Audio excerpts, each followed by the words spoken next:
সুপ্রিয় শিক্ষার্থী, তোমরা সকলে ভালো আছো? হ্যাঁ, আমিও ভালো আছি। আমি উজ্জ্বল কুমার পাল, মহেশপুর পাইলট মাধ্যমিক বালিকা বিদ্যালয় বরাবরের মতো আজকে তোমাদের অনলাইন ক্লাসে স্বাগত জানাচ্ছি। তো আজকে পাঠ মমতাদি। চলো একটু ব্ল্যাকবোর্ডের দিকে দৃষ্টিপাত করি। আজকের গল্প মমতাদি, লেখক মানিক বন্দ্যোপাধ্যায়। তোমরা আগে জেনেছো মানিক বন্দ্যোপাধ্যায় কিন্তু তার প্রকৃত নাম নয়, এটা সাহিত্যিক নাম। তাহলে তার আসল নাম কি? হ্যাঁ, তার আসল নাম প্রবোধ কুমার বন্দ্যোপাধ্যায়। 1908 সালে জন্ম, 1956 সালে তিনি মৃত্যুবরণ করেন। আচ্ছা, উৎস পরিচিতি। চলো উৎস পরিচিতি সম্পর্কে একটু পরিচিত হই। আসলে আজকের যে পাঠ মমতাদি গল্প, এটা কোথা থেকে পেলাম? মমতাদি গল্পটি লেখক মানিক বন্দ্যোপাধ্যায়ের সরীসৃপ গ্রন্থ থেকে পেয়েছি। তো সরীসৃপ গ্রন্থের একটি গল্প হচ্ছে মমতাদি, যেটা প্রকাশিত হয়েছিল 1939 সালে। তো প্রিয় শিক্ষার্থী, পাঠক লেখক পরিচিতি। লেখক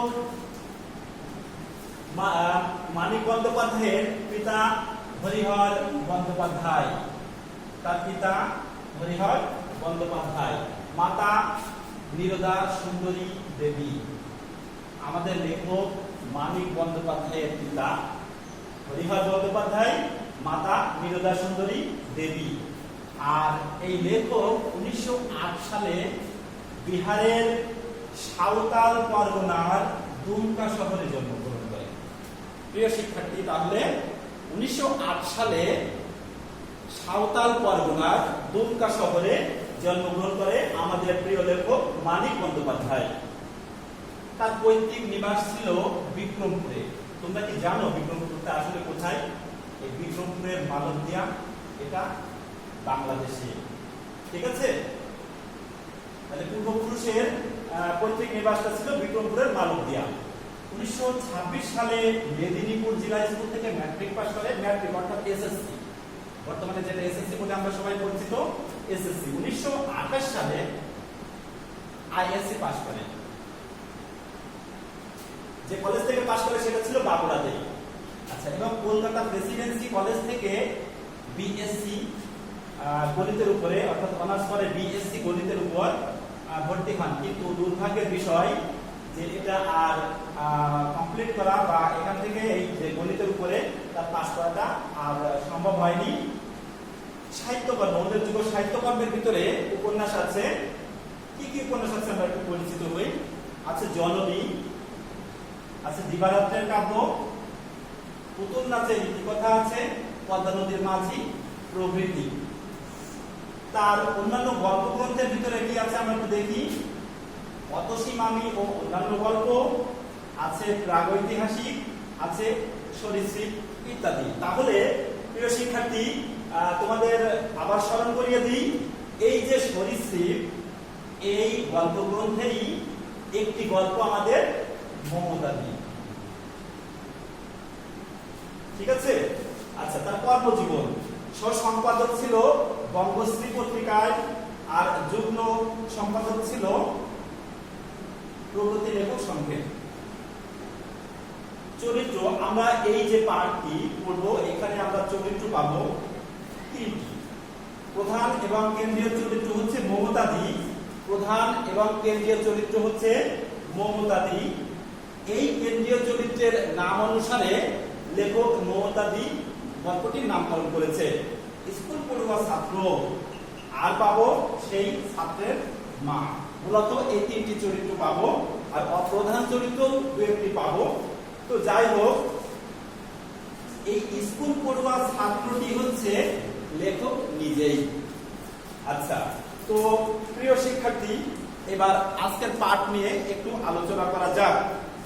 তো শীতের সকাল, শীতের সকাল, স্কুল পড়ুয়া ছাত্রটি বসে পাঠ পড়ছে, মুখস্থ করছে। এমন সময় মা পাশে বসে কিন্তু ফুলকপি করছিল। তো সেই সময়ে সে আসলো। কি আসলো বলতো? হ্যাঁ, সে হচ্ছে মমতাদি। এসেই বলল, রান্নার জন্য কাজের লোক রাখবেন? তো নিঃসংকোচ আবেদন ছিল, এই আবেদনটি ছিল নিঃসংকোচ। যদিও মমতাদি ছিল গৃহস্থের ঘরের মেয়ে, অর্থাৎ বামনদের ঘরের বউ, সুতরাং তার তো যেহেতু উঁচু শ্রেণীর উঁচু জাতের মেয়ে, সুতরাং অভাবের তাড়নায় কাজ করতে হচ্ছে, সুতরাং সংকোচ থাকা স্বাভাবিক। তবুও সে নিঃসংকোচেই বলে ফেললো। সংকোচ যা ছিল তা আগেই কি করেছে, আগেই সে কাটিয়ে উঠেছে। সুতরাং নিঃসংকোচ আবেদনের প্রেক্ষিতে মা তাকে বসতে বললেন। বসলো। এবার মা কিন্তু তাকে জেরা করতে লাগলো, অর্থাৎ কিছু কথা জানতে চাইলো। কথাগুলো সে বলছে, তবে কথার উত্তরটি খুব সুন্দরভাবে সুনিপুণভাবেই সে দিচ্ছে। অতিরিক্ত বা বেশি কথা বলার সে কোনো প্রয়োজন মনে করল না। তো এই মমতাদি তার শাড়িটি ছিল সেলাই করা এবং শাড়ির পাড়টি ছিল লাল কিন্তু বিবর্ণ। সে নিজেই বলল, আমার নাম মমতা, বয়স 23, তার স্বামী এবং একটি মাত্র ছেলে আছে। 4 মাস আগে স্বামীর চাকরিটা চলে গেছে, চাকরিটা নেই, তাই অভাবের তাড়নায় আজ সে এই গৃহ পরিচারিকার কাজের জন্য বের হয়েছে। তো প্রথম চাকরি মমতার, সুতরাং বেতন সম্পর্কে তার অবগতি বা অবহিত সে ছিল না। তাই সে ধারণা করেছিল যে বেতন বোধহয় 12 টাকা হতে পারে, কিন্তু বেতন ধার্য হলো 15। খুশিতে তার দু চোখ ভরে উঠল। নীরবেই সে সেই সজল যে দৃষ্টি, অর্থাৎ সে যে খুশি হয়েছিল সেটা নীরবেই প্রকাশ করল। তো যথারীতি মা তাকে বললেন, ঠিক আছে, কাল থেকে কাজে এসো।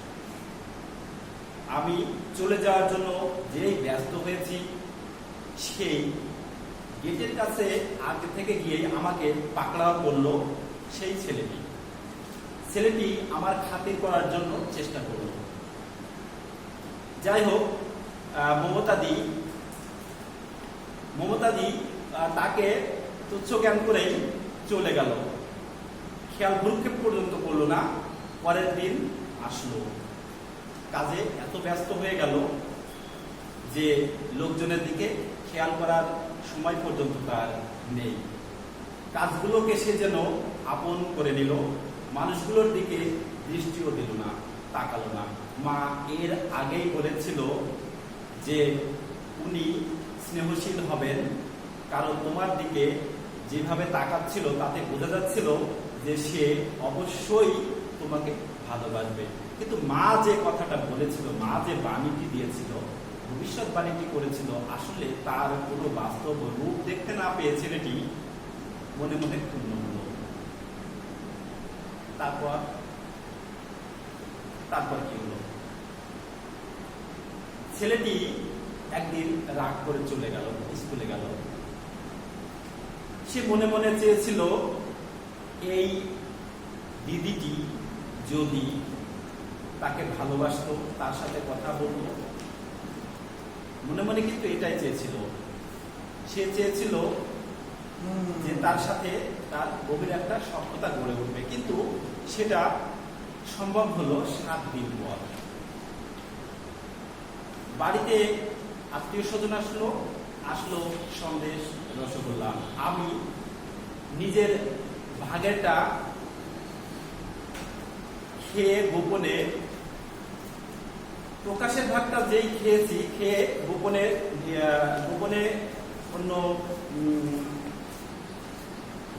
গোপনের ভাগটা খেয়ে চলেছি। এমন সময় আড়াল থেকে, দরজার আড়াল থেকেই সে দেখলো এবং খপ করে আমার হাতটি ধরে ফেলল। আমাকে বলল, খোকা, যা খেয়েছো তাতেই শরীর খারাপ করবে, আর খেও না। কথাটি স্নেহময় আদর মাখা ছিল, সুতরাং চোখ তাকাতে সে মমতা দিয়াটি হেসে দিল। আমিও রাগ করতে পারলাম না। তার কথাটি শুনলাম। যদি মার কাছে ধরা পড়তাম তাহলে কি হতো? মার কাছে ধরা পড়লে নিশ্চিত মা বকতো, আর কি করতো? রাগ করতো। আর তখন আমি কি করতাম? এক খামচা সন্দেশ নিয়ে পালিয়ে যেতাম। কিন্তু এখানে তা হলো না, হাতে মিষ্টিটুকু কিনে দিলাম। দিয়ে মমতাদি বলল, এসো জল খাবে। জল খেলাম এবং রান্নাঘরে বসলাম। তখন সবাই কুটুম এবং অন্যান্য কাজে ব্যস্ত। আমি মমতাদির কোল ঘেঁষে বসলাম। এই আজ এতদিন পরে তাকে হাসতে দেখলাম, ভালো লাগলো। আমি তাকে বামুনটি বলে সম্বোধন করতেই সে হাসি বন্ধ হয়ে গেল। সে কি করল? আমার দিকে এমন ভাবে তাকালো, মনে হলো যেন আমি তাকে গাল দিয়েছি। তখন দিদি বলল, আমাকে দিদি বলো। দিদি বললে কি রাগ করবে তোমার মা? ছেলেটি বলল, না, রাগ করবে না। আচ্ছা ঠিক আছে। তো এত কাছে তাকে জড়িয়ে নিল, এত নিকটতম, এত কাছে জড়িয়ে নিল। প্রথমটিতে ছেলেটির লজ্জা হতে লাগলো, লজ্জা বোধ করতে লাগলো। যাই হোক, মা এসে দেখলো। তখন মমতাদি প্রথমত ইতস্তত বোধ করছিল। পরবর্তীতে তার কপালে একটা চুম্বন করলো। চুম্বন করে বলল, আপনার ছেলে এত কথা বলে? তখন মা বললেন, ও একটু ওরকমই, বেশি লাই দিও না, মাথায় চলে বলবে। আসলে ছোট ছেলেমেয়েরা কিন্তু এরকমই হয়। তো পাড়াতে আমরা শুনেছিলাম যে তার স্বামীর চাকরি নেই, সুতরাং কষ্টে আছে। তো আমি একসময় দিদিকে বললাম, দিদি, তোমার যদি চাকরি, তোমার বরের যদি চাকরি হয় তাহলে তুমি এখানে কাজ করবে? সে বলল, এখন করছি তো, করবো। জিজ্ঞেস করলাম, চাকরি কি হয়েছে? বললো, হ্যাঁ হয়েছে। তো এই খবরটি মাকে দিয়ে আসলাম। মা খুশি হল। এর আগে আমরা লক্ষ্য করেছি যে দিদির গালে 3টি দাগ, মনে হয় কে যেন তাকে চড় মেরেছে। আমি জিজ্ঞাসা করেছিলাম, কিন্তু প্রথমত বলেনি। তো না বললে আমার মনও বিষণ্ণতায় ভরে গিয়েছিল। আমি তাকে আদর করতে গেলাম, গালে হাত বুলিয়ে দিতে গিয়ে সে বলল, কেউ যা দেয়নি তুমি তা দেবে কেন? আসলে বুঝতে পারিনি আমি তাকে কি দিতে গেলাম, কি বা দিলাম, বয়সে ছোট ছিলাম তো তাই। যাই হোক, চাকরি পেয়েছে তার স্বামী।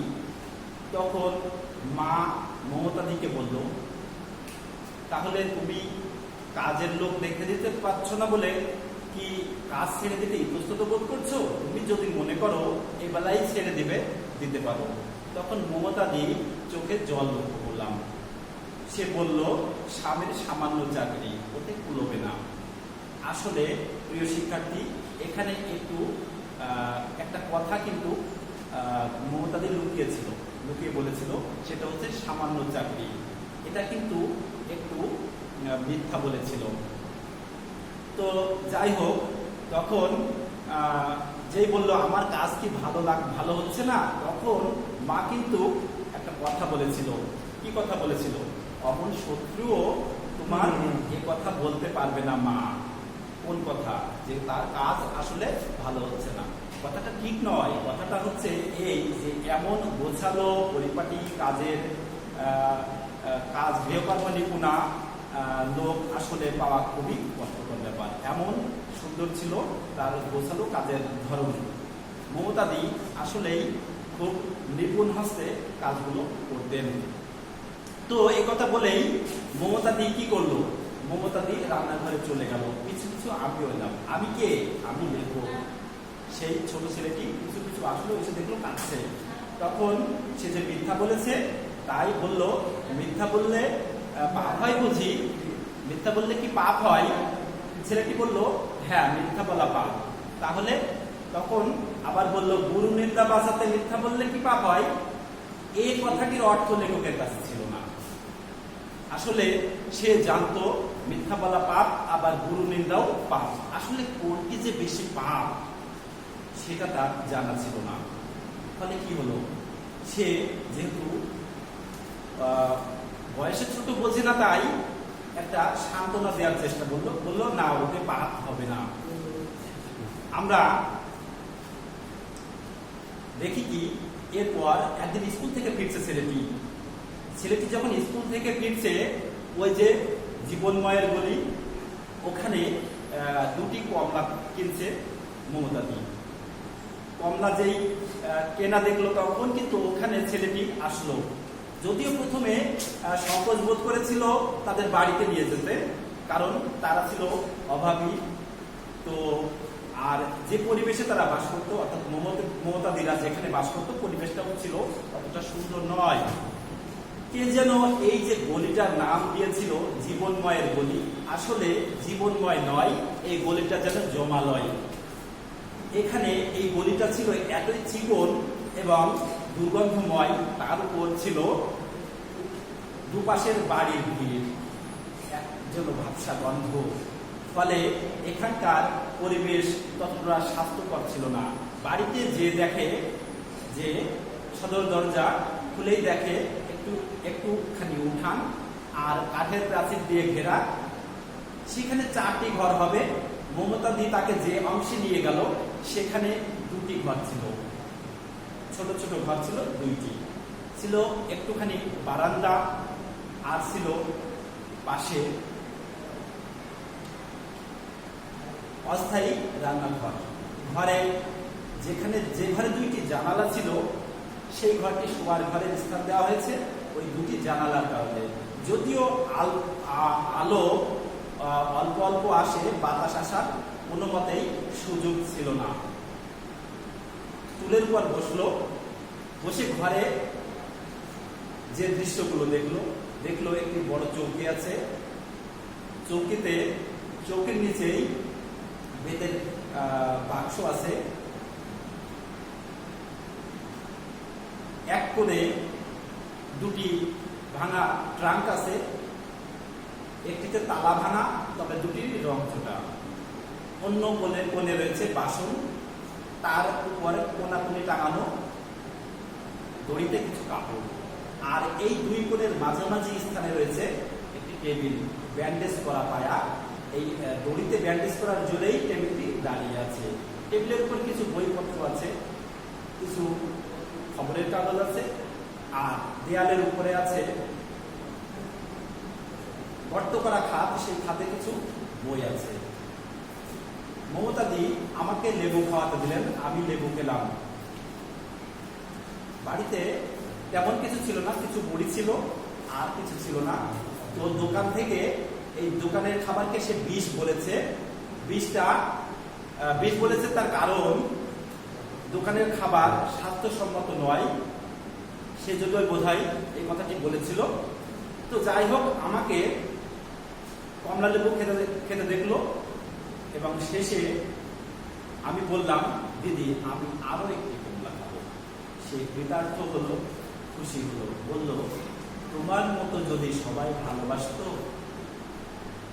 হ্যাঁ, আসলে তাকে সবাই সমানভাবে ভালোবাসেনি। আর এই যে ঘরের ভিতর চৌকিতে শুয়েছিল তার ছেলে, 5 বছরের ছেলে, মমতাদের 5 বছরের ছেলে শুয়েছিল। সে পেটের যন্ত্রণায় সারা রাত কাউকে ঘুমাতেও দেয়নি, নিজেও ঘুমায়নি। আর উনি তো রাগ করেন। উনি কে? উনি হচ্ছে মমতাদের স্বামী। বারান্দায় রকে আমাকে বসতে দিয়ে অনেক কাজ করলেন, ওয়াই মাজা, জল তোলা ইত্যাদি ইত্যাদি। এক সময় আমাকে বললেন খোকা তোমার খিদে পেয়েছে, এবার বাড়ি যাও। আসলে এই কথাটি বলার ভেতর দিয়ে লেখক যেটা বোঝাতে চেয়েছেন তার যে সম্মান বোধ দরিদ্র হলেও মমতাদির ভেতরে যে সম্মানবোধ ছিল সেই সম্মানবোধ থেকেই এই কথাটি বলেছে। আসলে এই পাঠের মাধ্যমে আমরা বুঝতে পারি মমতাদি গরিব হলেও তার আত্মসম্মান ছিল, সে ছিল সম্মানীয় বংশীয় ঘরের মেয়ে, অভাবের কারণেই তার এই পর্দা ঠেলে বাইরে আসা। হ্যাঁ বন্ধুরা, চমৎকার এই গল্পটি আমরা শুনলাম। এবার বাড়ির কাজ, তোমাদের জন্য কিছু বাড়ির কাজ আছে। প্রথম বাড়ির কাজটা হচ্ছে লেখক মানিক বন্দ্যোপাধ্যায়ের প্রকৃত নাম কি? হ্যাঁ, লেখক মানিক বন্দ্যোপাধ্যায়ের প্রকৃত নাম কি? 2 নম্বর প্রশ্ন, অমন কথা তোমার শত্রুও বলতে পারবে না মা, এই কথাটি কে কাকে বলেছিল? অমন কথা তোমার শত্রুও বলতে পারবে না মা, এই কথাটি কে কাকে বলেছিল?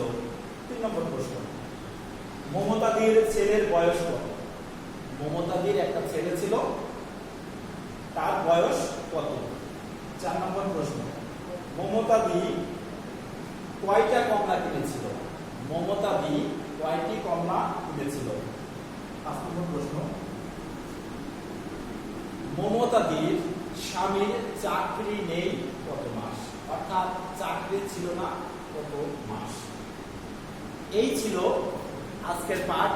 তো তোমরা সবাই ভালো থাকবে, খুব ভালো। পরবর্তী ক্লাসে আবার দেখা হবে। আজ এ পর্যন্ত।